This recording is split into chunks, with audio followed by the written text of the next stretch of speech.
My name is Camille L. Tran. I am 31 years old, and if you had asked me a year ago what kind of person I was, I would have told you I was the type who kept her distance, paid her bills on time, and avoided family drama like it was a contagious disease. I thought that was what boundaries looked like. Now I know better. Boundaries aren't just distance. Sometimes they are a line in the sand you decide nobody is allowed to cross again, even if it means burning every bridge behind you. When my dad called and told me he had booked me a flight home so we could reconnect as a family, I wanted to believe him. We hadn't had an actual conversation in years, not since I moved across the country and downgraded our relationship to polite small talk and occasional bank transfers. I assumed someone was sick or something terrible had happened. That was the only reason I agreed. The moment my plane landed, any illusion I had started to fall apart. I walked through the arrivals gate, dragging my carry-on behind me, expecting my father, or maybe my mom.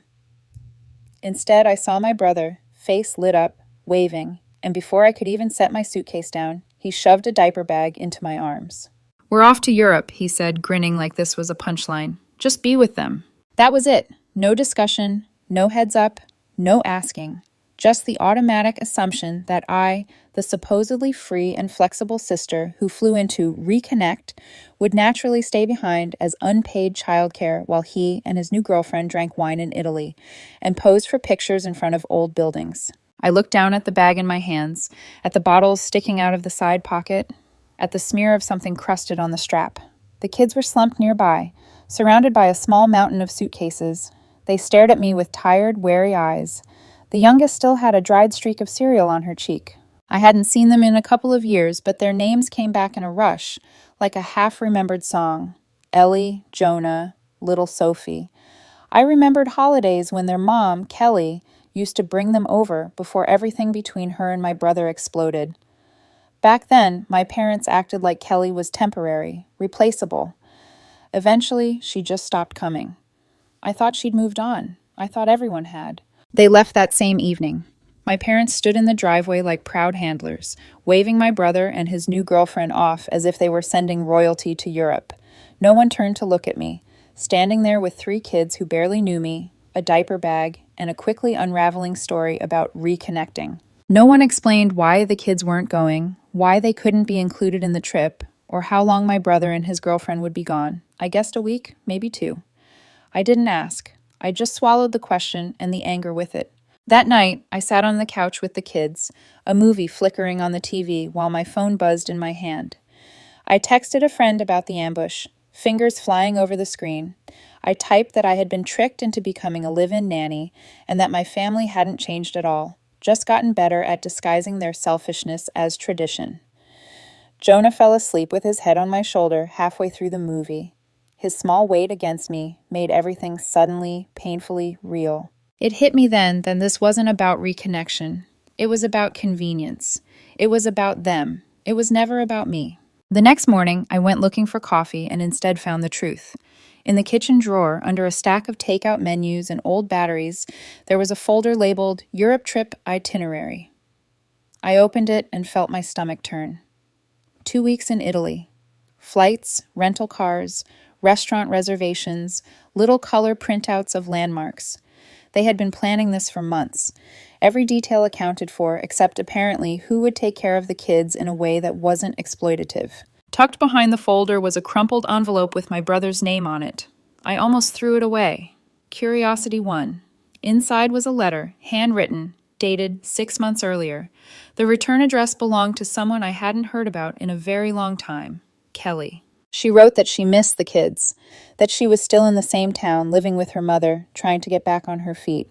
She admitted she'd messed up by not fighting harder in court, said she couldn't afford a lawyer, and that every try ended with someone telling her she didn't have a case. She wrote that she hadn't seen the children in 4 months because my brother refused to let her visit, refused to even let her hear their voices. She begged him to let her talk to them. Just talk. I read the letter twice. By the 3rd time, I realized my hands were shaking. There was a version of me that would have folded that letter back up, tucked it away, and told herself it was none of my business. The same version that had been sending money for years and pretending that made me neutral. That version of me was done. I waited until my brother and his girlfriend were well into their 2nd day in Rome, judging by the timestamps on his smug social media posts. The kids were on the carpet playing with a pile of mismatched blocks, humming to themselves. I packed their things without telling them why. Clothes, toothbrushes, the worn-out stuffed animal Sophie refused to let go of. I didn't leave a note. I didn't text my parents. I didn't inform my brother. I buckled each child carefully into the back of the rental car, checked the straps twice, and started driving. My heart pounded hard enough to feel in my teeth, but my hands were steady. It took 4 hours to reach the town Kelly had mentioned in the letter. I didn't know if she still lived there. Some part of me felt certain she hadn't gone far. At the first grocery store I saw, I walked in, approached the clerk, and asked if they knew a woman named Kelly who had 3 kids and a tired smile. The clerk's eyes softened. "Yeah," they said, "I know her." That was all I needed. By the time I pulled up to the address, my throat felt tight. The house was small, paint peeling in places, the front steps slightly crooked. Kelly opened the door after the second knock. For a moment, she just stood there, blinking like her brain refused to connect what she was seeing. Then she saw the kids behind me. She didn't scream or collapse. She simply dropped to her knees on the threshold and pulled them in one by one, holding on like the world might end if she let go. Her mother appeared in the doorway behind her, hand covering her mouth, eyes wide and wet. That night, I slept on their couch. The kids were curled up in sleeping bags on the floor, closer to their mom than they'd been allowed in months, maybe years.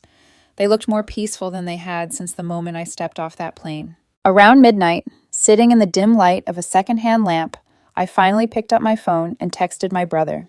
"The kids are with their mother," I wrote. "I'm staying here until you get back. Do not call me." He called anyway. Then my parents.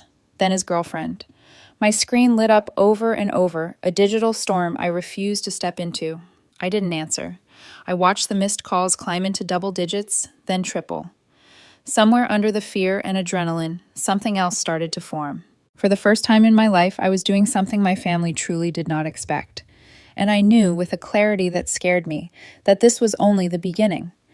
By the next morning, the calls had turned into a steady assault. My phone buzzed on the coffee table while I poured cereal, while Kelly brewed weak coffee in the kitchen, while the kids argued over which cartoon to watch. I kept flipping it face down like that could mute the chaos on the other end of the line. The first message that made it through was from my dad. Something short and stiff. "We need to talk when you have a minute." As if I had just forgotten to call home. As if I hadn't just relocated his grandchildren without permission and detonated months of secret planning. I stared at the screen, felt my jaw tighten, then set the phone aside without replying. A few minutes later, my brother's name lit up the top of the screen, followed by a wall of messages that stacked on top of each other so quickly it looked like my phone was glitching. He started out with forced calm, calling this a huge misunderstanding, saying he and his girlfriend were confused, that they didn't understand what I was doing, that we could sort it out when he got back. I scrolled past the fake concern and saw the edge creeping in. All caps words, question marks, accusations. I turned the phone off and tucked it under a couch cushion. I wasn't ready for his voice, not yet. Later, while the kids colored at the kitchen table and Kelly tried to make space in a cabinet for the extra groceries I'd picked up, I stepped outside and called my boyfriend. He answered on the second ring. "I was starting to wonder if you'd fallen off the planet," he said. "How's the reconnecting going?" I laughed, but there wasn't anything funny in it. I told him everything in one long, breathless spill. The diaper bag at the airport, the hidden itinerary, the letter from Kelly, the midnight drive, the reunion on the porch. There was a long silence when I finished. "Camille," he said finally, voice low, "this is a lot." "I know. How long are you staying?" The question hung there like a weight. I could hear my own silence, could feel the answer shifting under my feet. "I don't know yet," I admitted. "Long enough to make sure he doesn't just swoop in and rip them away again." He sighed. I could picture him in his apartment, rubbing his temples, that tired look he got when work emails piled up. "You can't fix your entire family in one trip." "I'm not trying to fix them," I said. "I'm trying to protect the only people in this mess who didn't choose any of it." He was quiet again. Then he said, "If you're going to do this, talk to someone who actually knows the system. Remember Marina? His ex, the one who specialized in family law. I'd never met her, but I knew the name, knew the way his voice changed when he mentioned the cases she used to talk about. That little twist of irony wasn't lost on me. She'd know what matters in court," he continued. What to document, what not to say. I can reach out if you want. It doesn't have to be weird. I stared at the cracked concrete of the front step. If she's willing to help, I'm not in a position to be picky, I said. Ask her what we need to do. After I hung up, I went back inside and turned my phone on long enough to send one text. Not to my dad, not to my mother, to my brother. There with Kelly, I wrote, "Don't come here." The calls stopped for a few hours after that. I pictured them thousands of miles away, huddled around some rental car dashboard screen or hotel bed, scrambling, arguing, trying to strategize. My family didn't like being surprised. They liked being the ones in control. By late afternoon, the silence broke. I saw his car before I heard it, the familiar shape pulling into the narrow driveway, gravel crunching under the tires. I was standing at the kitchen sink when the headlights swept across the wall. "He's here," I said quietly. Kelly froze with a dish towel in her hands. "What do we do?" I put the towel down, wiped my palms on my jeans, and walked toward the front door. "You stay inside with the kids," I said. "Let me talk to him first." The air outside was sharp and cooler than I expected. My brother sat in the car for a few seconds just staring at the house. Then he opened the door and climbed out, slamming it harder than necessary. He didn't say anything at first. He just shook his head slowly, like I was a piece of malfunctioning equipment he couldn't quite fix. "You really did this," he said finally. His voice was low, already simmering. "You actually took them." I stood on the porch step, every muscle in my body buzzing. "I brought them to their mother," I said. "You left them like luggage and flew to another continent. I picked them up." He stepped closer, eyes flashing. "You have no idea what you've done. You don't know what she's like. She doesn't have a job. She can't afford anything. She lives with her mother. You think this," he gestured toward the house, "is better?" I let him talk, let him lay out his rehearsed list of her failures like he was delivering a closing argument. No mention of the blocked calls. No mention of the letter begging to hear her own children's voices. He painted her as weak, irresponsible, unstable. "Are you done?" I asked when he finally stopped for air. For a moment he looked thrown. "Excuse me?" "She made mistakes," I said. "She's paying for them. But that doesn't mean you get to erase her and lock the kids away like they're yours alone. She has rights." His mouth curled. "You've been here, what, 2 days? And you think you understand everything?" "I understand enough," I said. "I've seen the emails, the messages you ignored, the ones you twisted to make it look like harassment. She kept everything." He took another step, close enough that I could see the tiny wrinkle between his eyebrows he'd had since he was a teenager. "You're out of your depth, Camille. Put them in the car. We'll talk about this like adults after we're back home." "The kids aren't going anywhere with you," I said. My voice surprised even me with how calm it sounded. "Kelly has just as much right to them as you do, and she's not going to fight alone this time." He laughed, short and sharp. "What are you going to do? Lecture me until I surrender?" "I already called a lawyer," I said. "If you try to take them by force, we'll file for emergency custody. We'll show everything you've done, every blocked visit, every lie, and we're not doing it over text. We'll do it in front of a judge." For the first time since he stepped out of the car, his expression cracked. "You wouldn't." "I already have," I said, "and I'm not the only one. You're not the only person in this family who can hire representation." He opened his mouth like he wanted to say something else, then shut it again. I watched the calculations flicker behind his eyes. He stepped back slowly, shaking his head. "You're going to regret this," he muttered. "Maybe," I said, "but I can live with regretting that I tried to do the right thing. I can't live with regretting that I kept looking away." He didn't call the police. He didn't drag the kids out screaming. He just turned around, walked back to his car, and drove off. I watched the taillights disappear down the street and only then realized my hands were shaking. Inside, Kelly was sitting at the kitchen table, fingers clenched around a mug of coffee gone cold. "What did he say?" she asked. "That it's war now," I said, "which means we stop pretending it's not." Over the next few days, she told me everything she'd been holding in her chest for years. How he'd convinced her to quit her job to focus on the kids, then slowly cut her off from their finances. How every argument turned into a threat about taking the children away, about how no one would believe her if she spoke up, how he'd told the kids she abandoned them, that she chose to leave. She showed me her emails, the ones begging just to see them on holidays, just to video chat on birthdays. The responses were cold, dismissive, or missing entirely. There were messages he'd forwarded to my parents with his own captions attached, calling her unstable and obsessed.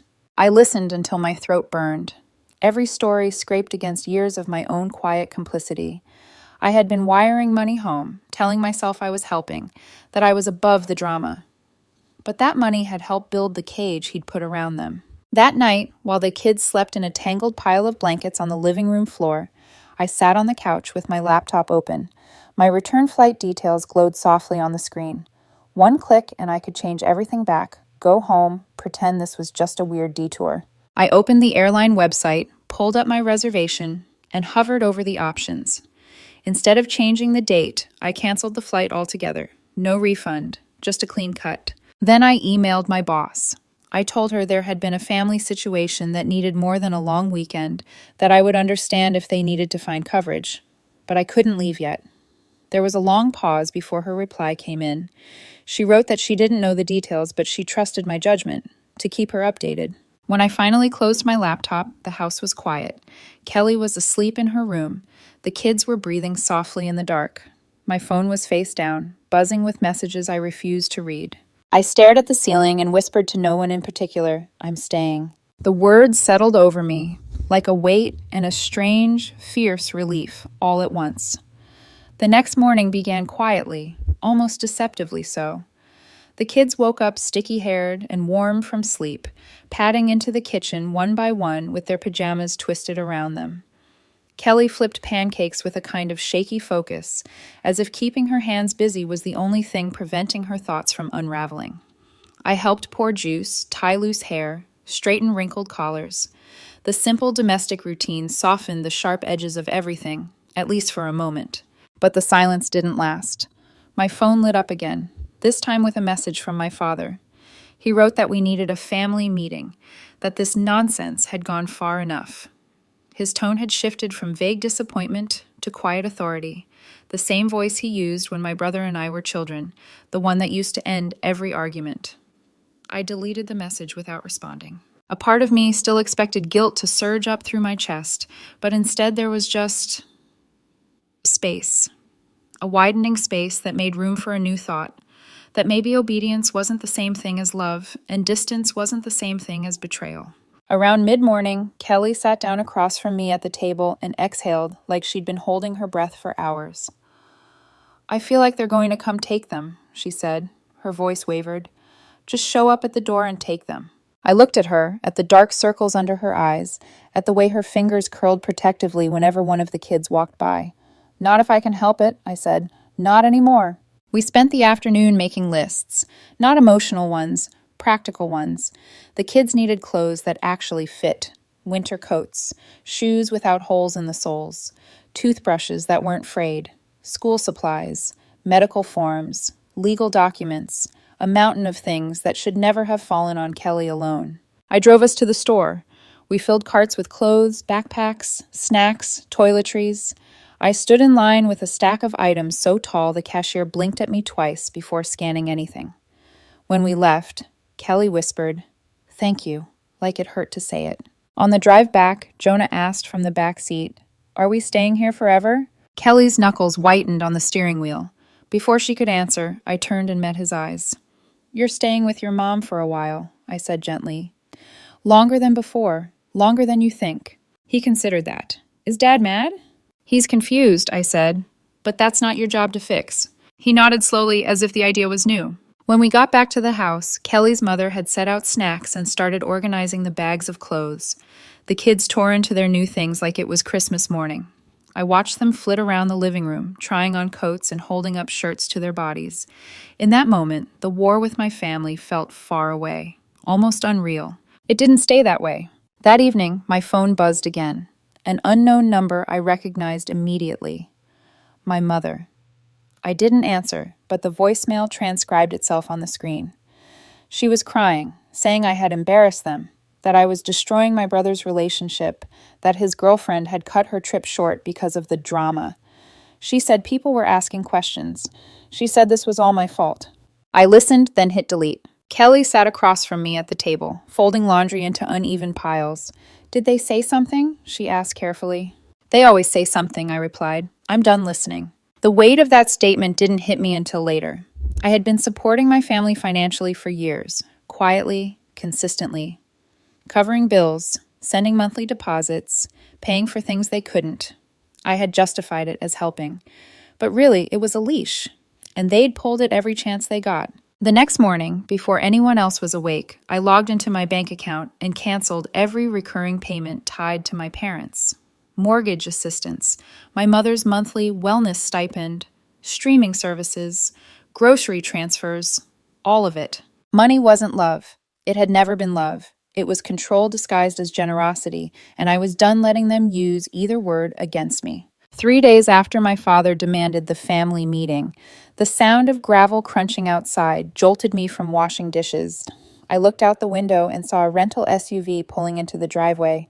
"Oh God," Kelly whispered behind me. My brother stepped out first, then my father, then my mother, wearing the tight-lipped expression of someone preparing to win an argument by volume alone. Kelly backed away from the window, trembling. "Stay with the kids," I said. "I'll handle this." I walked out onto the porch before they had a chance to knock. The morning air was cold, but I barely felt it.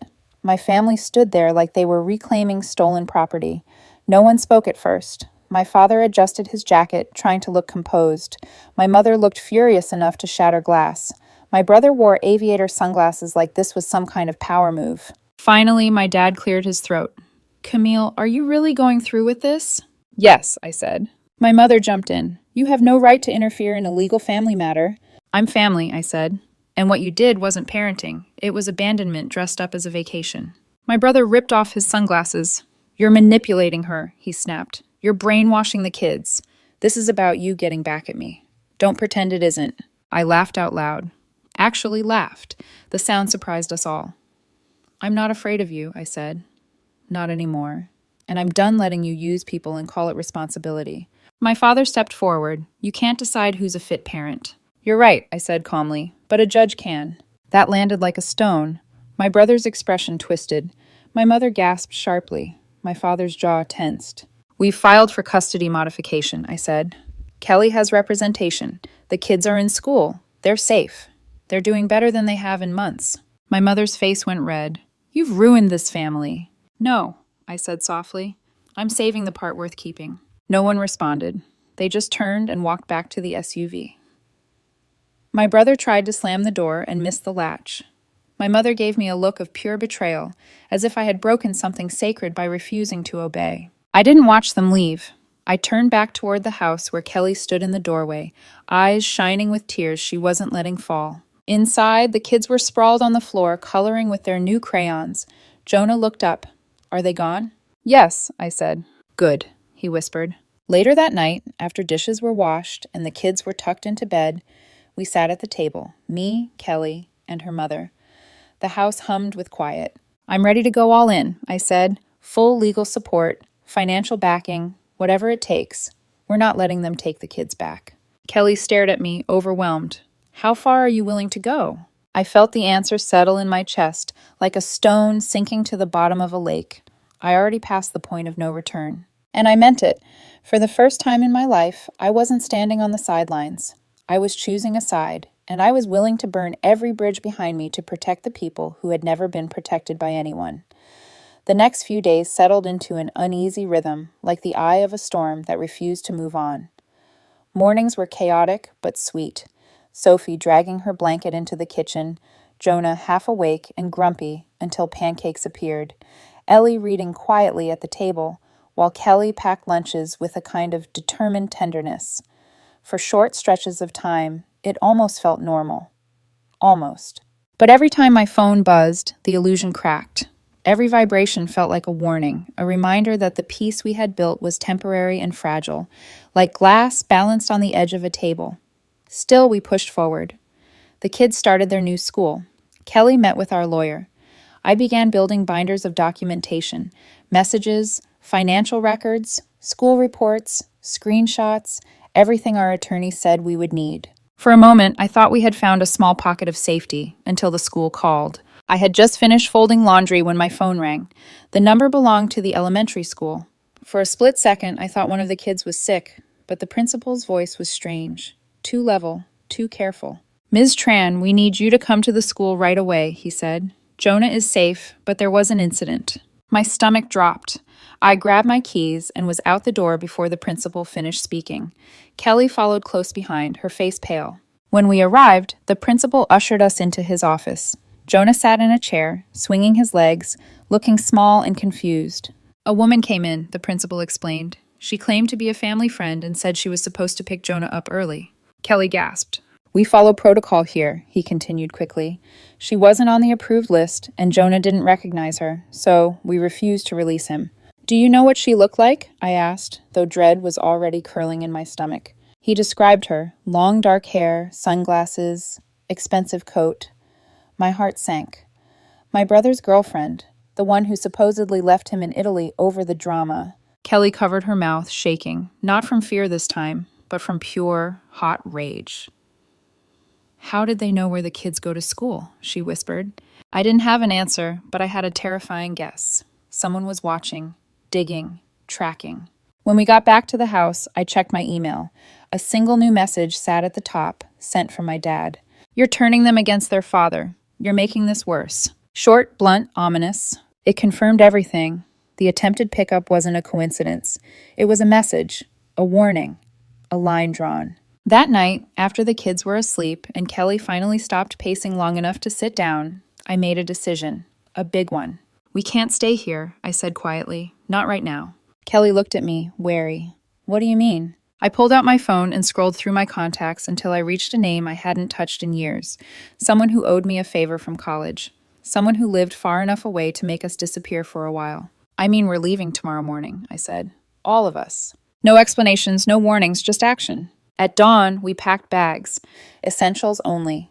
Clothes, medications, school papers, snacks. The kids were groggy and confused, but they didn't ask many questions. They trusted us. That alone was enough to break my heart. We drove 6 hours north to Vermont, deep into the kind of quiet that only exists around lakes and pine trees. My friend's cabin sat at the edge of the water, tucked away behind evergreens that swayed like they were guarding us. No neighbors, no traffic, no internet unless you climbed onto the porch and held your phone at a precise angle. The kids thought it was a surprise vacation. They chased each other along the rocky shore, collected pine cones, and built castles out of sand and moss. Kelly sat on the porch steps, hunched over with her elbows on her knees, finally breathing like her lungs weren't trapped in a vice. For 5 days, there was no shouting, no threats, no lawyers, no voicemails screaming through the phone speaker. Just silence and the soft slap of water against the shore. For 5 days, we were a makeshift family suspended outside of time. Then, on the 6th morning, Kelly walked back from the mailbox holding a manila envelope between her fingers, like it was covered in poison. No return address, she said. Her voice trembled. Inside was a copy of a custody petition from my brother. Thick, stapled, official. It accused Kelly of abandonment, mental instability, manipulation. It accused me of interfering with parental rights, using old social media posts, blurry photos of me at college parties, even an ancient joke captioned under a picture of me holding someone's baby. Please take it back. They were reaching hard, but the message was clear. They weren't going to stop. They weren't going to back down. They weren't going to play fair. I didn't wait. I loaded everyone into the car and drove straight back to town. The minute we got in, I went to the courthouse and filed for a restraining order on behalf of the kids, citing the attempted school pickup. Our lawyer met us there, her eyes sharp, her tone steady. It won't last forever, she warned, but it will buy us time. That night, Kelly broke down, not in panic, but in heartbreak. I can't lose them again, she whispered. I can't go back to that life. I'd rather disappear. I didn't let her finish the sentence.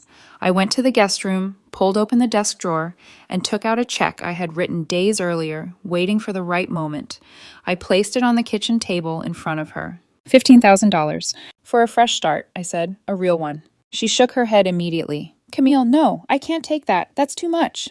It's not even close to what he took from you, I said. And it's not charity. It's a reset button. She tried to push it back. I refused. The next morning, I made another decision, one I should have made years ago.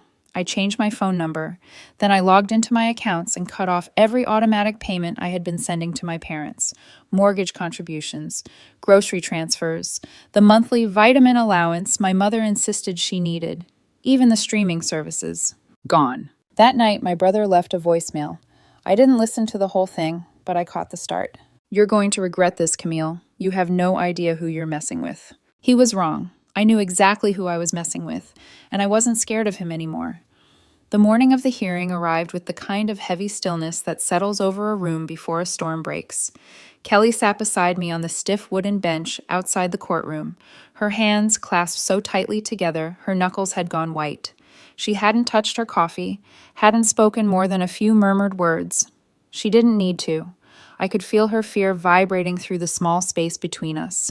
The kids were at her mother's house, safe, unaware, and we were about to walk into the moment that would decide whether that safety would last. Our lawyer arrived with 2 binders, thick, organized, color-tabbed, evidence we had spent weeks gathering, screenshots, messages, school statements, copies of financial transfers, documentation of missed calls, the timeline of Kelly's blocked attempts to see her children. The weight of it felt both reassuring and horrifying. It was a map of everything my brother had destroyed, one unreturned message at a time. Across the aisle, a man I'd never seen before slouched behind a small folder, my brother's lawyer. No binders, no boxes, no client. My brother hadn't shown up. Of course he hadn't. He never did like dealing with consequences face to face. The judge, a woman with sharp eyes and a calm, measured voice, called the case. We stood. Kelly's breath hitched. I squeezed her hand. She didn't let go.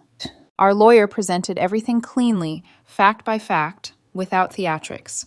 The blocked messages, the withheld visits, the unexplained absence of the children's father, the attempt by his girlfriend to pick up Jonah from school under false pretenses, the financial evidence of control, the letter Kelly had written 6 months ago that my brother had never responded to.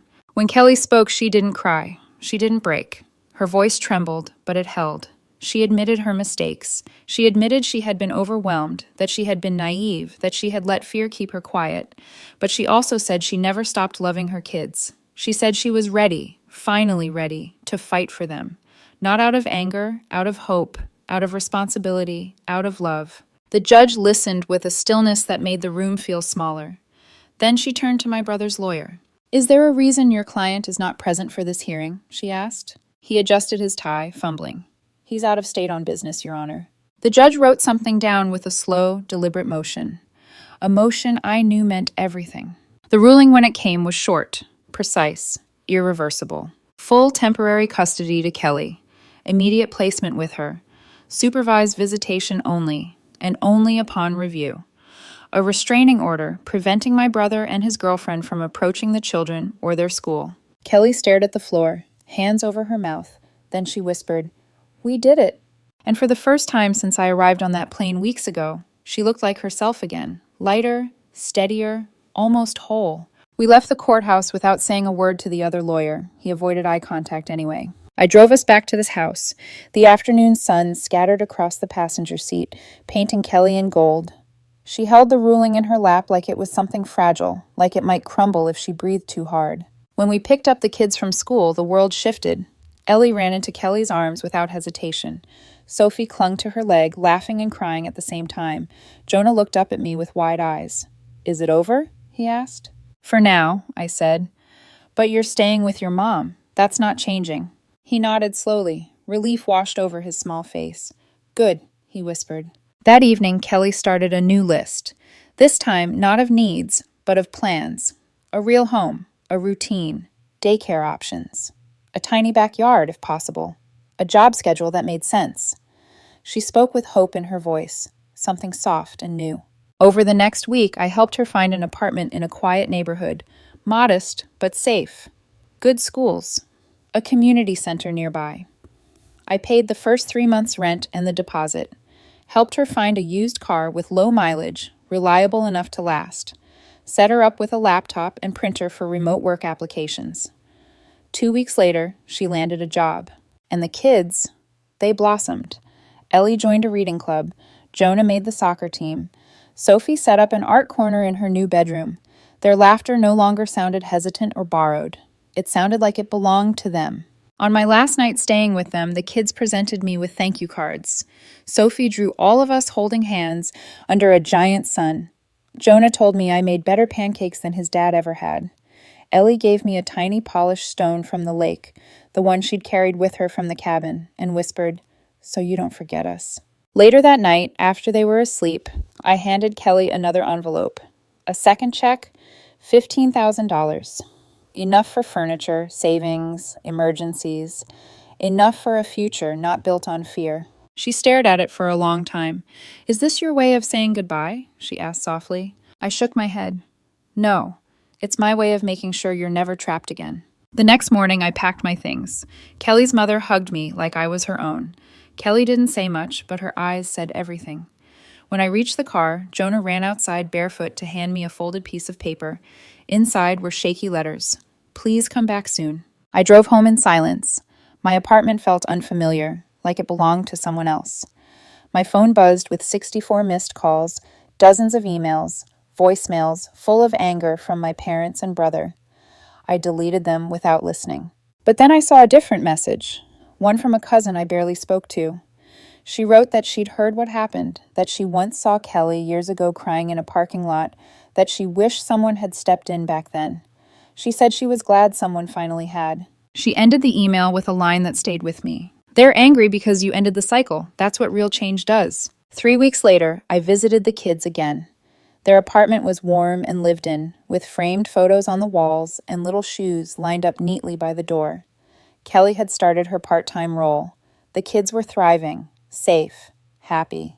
That was the moment I finally let myself cry. I'm not their mother. I never pretended to be, but I gave them something no one else had ever given them. A chance. And if my old family never speaks to me again, I can live with that, because I didn't ruin our family.